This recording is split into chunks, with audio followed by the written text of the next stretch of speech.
तो दोस्तों, क्योंकि सांस भी कभी बहू थी के आज के एपिसोड की शुरुआत शांति निकेतन में एक हाई वोल्टेज ड्रामा के साथ होती है। इधर इंदिरा मीर के सामने अपना गुस्सा और दर्द उगल रही होती है। वो कहती है कि सालों पहले परी ने उसके बेटे अजय का दिल तोड़ा था और आज एक बार फिर उसी की वजह से अजय अपने ही माँ बाप से रिश्ता तोड़ने की बात कर रहा है। वो इल्जाम लगाती है कि परी ने अजय के कान भरे हैं और उस पर कोई काला जादू कर दिया है। जब परी कहती है कि उसने कुछ नहीं कहा है तो इंदिरा उस पर ताना कसती है और कहती है कि वो तो मुंह पर झूठ बोलने में माहिर है ना। फिर वो मिहिर से जवाब मांगती है कि आखिर परी ने ऐसा क्या किया है कि अजय उनके सालों के प्यार को ठुकरा रहा है। तो इस पर मिहिर ये सुनकर हैरान होता है। वो कहता है कि अजय जैसा संस्कारी लड़का ऐसा कैसे कह सकता है, उसे तो यकीन ही नहीं हो रहा है। तो इंदिरा कहती है अगर उन्हें इतना झटका लग रहा है तो एक माँ बाप को कैसा लगा होगा।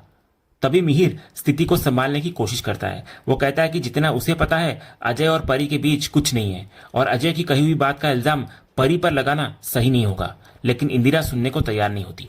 वो कहती है कि जिस लड़की के कारण एक बेटा अपने माँ बाप को छोड़ने को तैयार हो जाए वो किसी के घर की बहू बनने के लायक नहीं है। फिर इंदिरा याद दिलाती है कि जब परी उनके घर बहू बनकर आई थी तो उनका पूरा घर बिखर गया था और आज फिर उसी की वजह से उनके घर में तूफान आ गया है। फिर अंत में वो परी के सामने हाथ जोड़कर खड़ी होती हुई नजर आती है। उसकी आवाज में अब गुस्सा नहीं बल्कि एक माँ की बेबसी होती है। वो कहती है मैं तेरे आगे हाथ जोड़ती हूँ परी, अजय को भूल जा और हमारे परिवार से दूर हो जा। इतना कहकर इंदिरा वहां से चली जाती है और परी अपने ऊपर लगे इन इल्जामों के बोझ तले दबी हुई दुखी होकर अपने कमरे में चली जाती है। एक बार फिर अतीत ने उसे उस मोड़ पर लाकर खड़ा कर दिया है जहां वो अकेली और बेबसी होती है। वहीं दूसरी तरफ मुन्नी मिताली से मिलने उसके घर पहुंचती है। इधर मिताली उसको देखकर ताना मारती है और कहती है कि आज उसकी मेड नहीं आई है तो क्या वो उसे नेल पेंट लगा देगी। तो मुन्नी उसकी बातों को इग्नोर करती है और पूछती है कि जब उसने टिम्सी को घर भेज दिया था तो उसे लगा था कि शायद उसे अपनी गलती का एहसास हो गया है, लेकिन फिर ये लीगल नोटिस क्यों। तो मिताली इस पर उसको दो बातें साफ करती हुई नजर आती है। पहली कि उसने टिम्सी को नॉयना मासी के दबाव में वापस भेजा था और दूसरी ये कि वो अब टिम्सी के लिए जो अच्छा है वो कर रही है तो उसे टिम्सी की फुल कस्टडी चाहिए, वो भी कानूनी तौर पर, ताकि आगे से कोई ऐरा गैरा आकर उससे सवाल न कर सके। लेकिन मुन्नी मिताली को समझाती है कि वो ये सब अपनी जिद और ऋतिक से बदला लेने के लिए कर रही है जिसमें टिम्सी की जिंदगी बर्बाद हो जाएगी। वो उसे कोर्ट जाने की बजाय आपस में बात करके मामला सुलझाने का सुझाव देती है, लेकिन मिताली साफ मना करती हुई नजर आती है।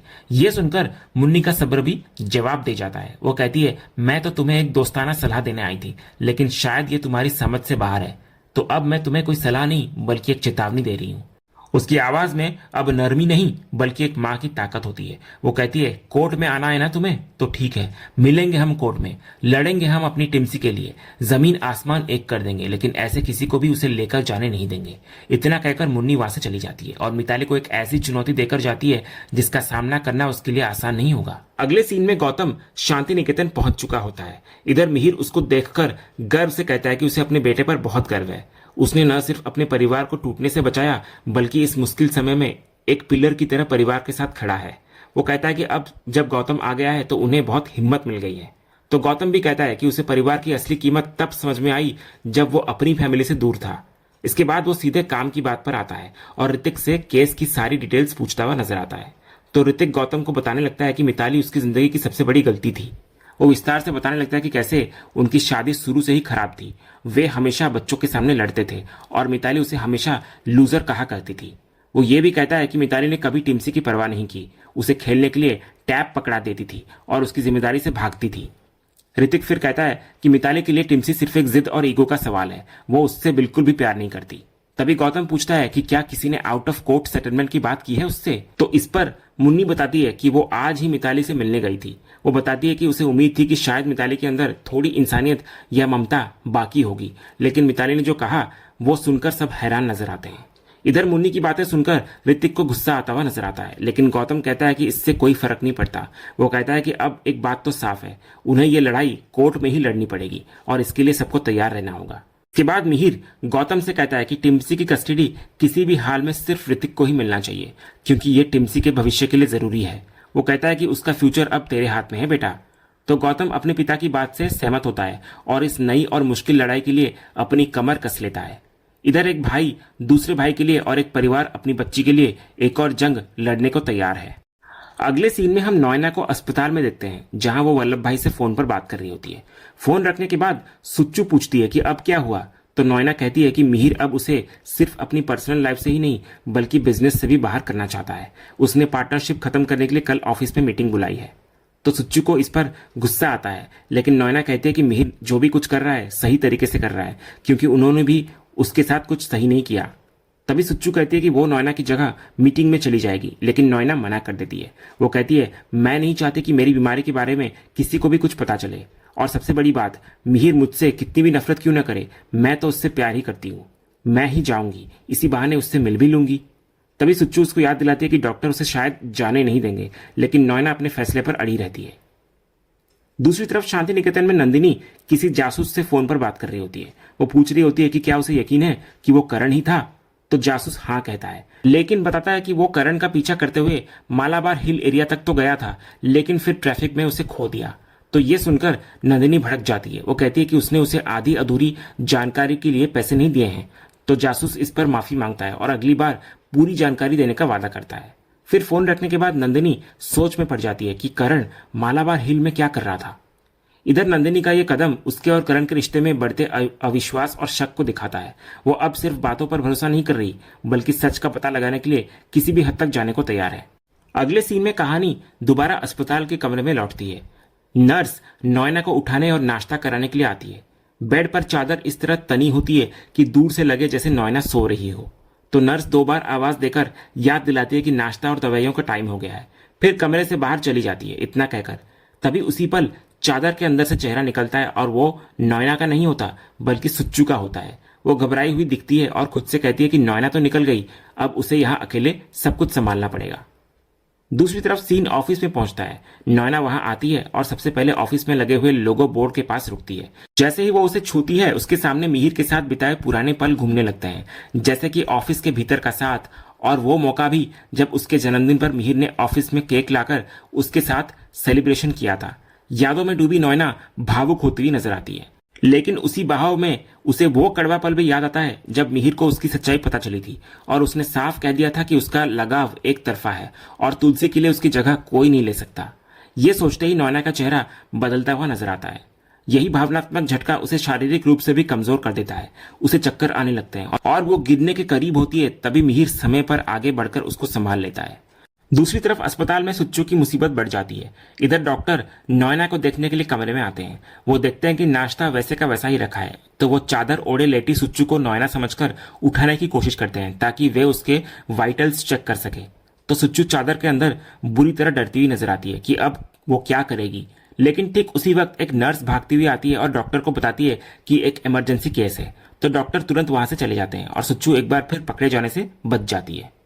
इधर ऑफिस में जैसे ही मिहिर और नॉयना की नजरें मिलती हैं, मिहिर तुरंत उसका हाथ छोड़ देता है, मानो उसने किसी गलत चीज को छू लिया हो। वो ताना मारते हुए कहता है कि गिरने की आदत शायद उसकी फितरत में ही है। नॉयना भी पलटकर जवाब देती है कि बचाने की आदत शायद उसकी भी नहीं बदली है। तो मिहिर कहता है कि यह सिर्फ उसकी इंसानियत है और कुछ नहीं। इसके बाद मिहिर सीधे मुद्दे पर आता है। वो नॉयना को कहता है कि नॉयना की भतीजी मिताली ने टिम्सी की कस्टडी के लिए उन्हें लीगल नोटिस भेजा है। तो ये सुनकर नॉयना सच में हैरान नजर आती है और कहती है कि उसे इस बारे में कुछ भी नहीं पता। तो उसकी इस बात पर मिहिर हंसता है और कहता है कि यह कितनी अजीब बात है कि हर गलत चीज उसके सामने होती है लेकिन उसे कभी कुछ पता ही नहीं चलता। वो पूछता है, तुम सच में इतनी भोली हो या सिर्फ भोली होने का नाटक करती हो? वो साफ कह देता है कि उसे अब नॉयना की किसी भी बात पर यकीन नहीं है। तो नॉयना उसे यकीन दिलाने की कोशिश करती है और वादा करती है कि वो इस मामले में मिताली का साथ कभी नहीं देगी, क्योंकि वो जानती है कि मिताली एक अच्छी मां नहीं बन सकती। लेकिन मिहिर पर उसकी इन बातों का कोई असर नहीं होता। वो कहता है कि धोखा देना और रिश्तों को तोड़ना शायद उन सबके खून में ही है। वो कहता है कि तुम न कभी एक अच्छी दोस्त बन पाई और ना ही एक अच्छी इंसान। इतना बोलकर और नॉयना को उसके अतीत के आईने में अकेला छोड़कर मिहिर मीटिंग के लिए अंदर निकल जाता है। इधर नॉयना उसके कहे हुए हर एक शब्द के बोझ तले वहीं अकेली टूटी हुई और हारी हुई खड़ी रह जाती है। वहीं अगले सीन में फैक्ट्री में राम सीता के चुनाव का माहौल होता है। इधर बीकू रामजी वाली चिट निकालता है और उसमें अंगद का नाम होता है। यह सुनकर भारती बहुत खुश नजर आती है, लेकिन मंगल गुस्से में आता हुआ नजर आता है। जब बीकू सीता की चिट निकालने वाला होता है तो विक्रांत का आदमी उसको रोक लेता है। वो कहता है कि जब राम वर्कर्स में से चुना गया है तो सीता मैनेजमेंट में से चुनी जानी चाहिए ताकि भाईचारा बनी रहे। तो विक्रांत के लोग विक्रांत को ही चिट निकालने के लिए कहते हैं। तो वृंदा के कहने पर विक्रांत आखिरकार स्टेज पर आता है। इधर भारती बेसब्री से अपने नाम का इंतजार कर रही होती है। तो विक्रांत सीता वाले बॉक्स में से एक चिट निकालता है और घोषणा करता है कि इस बार जो सीता जी बनेंगी उनका नाम है बृंदा वीरानी। ये सुनकर भारती के होश उड़ जाते हैं। वो सोचते हैं कि जब उसने सारी चिट्स बदल दी थी तो बृंदा का नाम कैसे आया। वहीं दूसरी तरफ अंगद मन ही मन मुस्कुरा रहा होता है और सोचता है कि अगर मुझे श्रीराम बनना है तो मेरी सीता तुम्हारे अलावा और कौन हो सकता है बृंदा। फिर फ्लैशबैक में हमको दिखाया जाता है कि कैसे विक्रांत ने चिट निकालने से ठीक पहले अपनी जेब में से एक चिट निकालकर बॉक्स में पहले ही डाल दी थी और फिर चालाकी से वही चिट उठा ली थी। फिर वर्तमान में भारती स्टेज पर जाकर चिट को देखती है और उसमें सच में बृंदा का नाम होता है। इधर बृंदा भी खुद हैरान होती है कि उसका नाम कैसे आया, क्योंकि उसने तो अपना नाम लिखवाया ही नहीं था। तभी विक्रांत का आदमी बहाना बनाता है कि उन्होंने भाईचारा बढ़ाने के लिए मैनेजमेंट के नाम भी डाल दिए थे। इधर बृंदा विक्रांत को साइड में ले जाकर कहती है कि वो सीता का रोल नहीं कर सकती, लेकिन विक्रांत कहता है कि ये यहाँ की परंपरा है और जिसका नाम चिट में निकलता है उसे ये रोल करना पड़ता है। तभी अंगद दूर से वृंदा को इशारा करता है और कहता है कि ये तो पास आने का एक अच्छा मौका है, तो उसे हाँ कर देना चाहिए। इसके बाद जब वृंदा सबके सामने आकर कहती है कि ये गलत है, तो अंगद जानबूझकर बीकू से कहता है कि ये बराबरी की बातें करती है, लेकिन जब बात अपने पर आती है तो बराबरी नहीं दिखती इनको। वो कहता है कि वे बड़े लोग हैं और वो नहीं चाहते कि एक वर्कर श्रीराम बने, शायद वो मैनेजमेंट से किसी को बनाना चाहती हैं। ये कहकर वो इस चिट को जिसमें उसका नाम लिखा होता है फाड़ देता है और कहता है कि उसे राम नहीं बनना है। वो वृंदा से कहता है कि वो मैनेजमेंट से ही किसी को राम बना दे। इस पर वृंदा कहती है कि वो कभी भेदभाव नहीं करती। तभी विक्रांत कहता है कि अगर वो भेदभाव नहीं करती तो उसे सीता बनना चाहिए, क्योंकि यहाँ की परंपरा यही है कि चिट में जिसका नाम निकलता है उसे ही वो किरदार निभाना पड़ता है। वो कहता है कि इसका मतलब है कि आप सीता बनेंगी और अंगद राम। इसके बाद विक्रांत अंगद को स्टेज पर बुलाता है और विक्कू दादा से पूछता है कि क्या वो सही कह रहा है, जिस पर विक्कू भी सहमत होता हुआ नजर आता है। सबके दबाव में आकर वृंदा को हाँ कहना पड़ता है। वो घोषणा करती है कि ठीक है, अगर आप सब लोग यही चाहते हैं तो श्रीराम और सीता मैया हम दोनों ही बनेंगे। उसके ये कहते ही सब लोग तालियां बजाते हैं, लेकिन भारती का चेहरा उतर जाता है। अगले सीन में रात के अंधेरे में अंगद चुपके से वृंदा के कमरे की खिड़की के पास पहुंचता है। वृंदा उसको देखकर मुस्कुराती है और उसका हाथ पकड़कर उसे अंदर खींचने की कोशिश करती है, लेकिन इस जल्दबाजी में अंगद का संतुलन बिगड़ जाता है और वो सीधा वृंदा के ऊपर गिर जाता है। दोनों एक दूसरे की आंखों में खो जाते हैं और उनके बीच एक रोमांटिक पल बनता है। इसके बाद जब वृंदा पानी लाने जाती है तो अंगद उसको रोक लेता है और कहता है कि उसे बस कुछ देर उसे देखना है। वो उसके गाल पर किस करता है और कहता है कि वो हर मुश्किल सह सकता है, लेकिन उससे दूर रहना अब बहुत मुश्किल हो रहा है। वृंदा भी कहती है कि वो भी उसे बहुत याद करती है, लेकिन उन्हें अपना मकसद पूरा करना होगा।